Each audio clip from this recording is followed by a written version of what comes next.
Hello everyone, welcome to our what to do category series.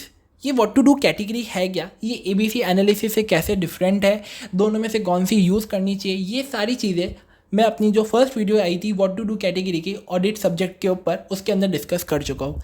तो अगर आप ये वीडियो पहली बार देख रहे हैं तो फिर आप एक काम कीजिए, पहले आप ऑडिट सब्जेक्ट की what to do category video देखें तो आपको सारी चीज़ें क्लियर हो जाएगी, फिर आप इधर आए।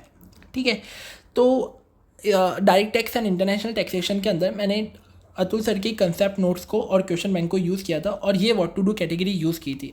मैंने इसके अंदर कुछ अपडेशन कर दिए हैं based on November 23 attempt, but लगभग मैंने भी इसी को यूज़ किया था और मेरे एग्ज़ाम में 67 मार्क्स आए थे।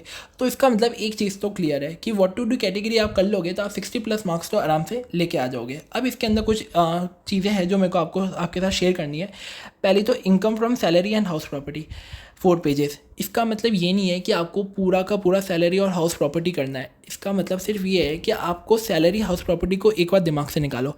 अब उसके अलावा जितना भी सीए फाइनल में डायरेक्ट टैक्स में आपने जहाँ चाहे वो एमसीक्यू बुक हो या फिर कोई कंप्यूटेशन का क्वेश्चन है, जहाँ आपको सैलरी हाउस प्रॉपर्टी का कोई भी एक पॉइंट दिखा है वो आप अलग से 4 से 5 पेजेस में लिख दीजिए। 3 से 4 पेजेस के अंदर जितने भी पॉइंट्स है सैलरी हाउस प्रॉपर्टी के जो दूसरे सारे टॉपिक्स में कवर हो रहे हैं डायरेक्ट टैक्स के, वो आराम से आ जाएंगे और सिर्फ आपको वही देखना है और कुछ नहीं देखना। वो अलग से लिखना इसलिए ज़रूरी है कि कई बार हम क्वेश्चन के अंदर रीड करते हैं उसको, फिर बाद में हम भूल सकते हैं, तो हम उसको एक प्रॉपर 3 से 4 पेज में लिख देंगे तो हमको बार बार वो रिवाइज़ करने में सही रहेगा और एमसीक्यू में भी काम आ जाएगा।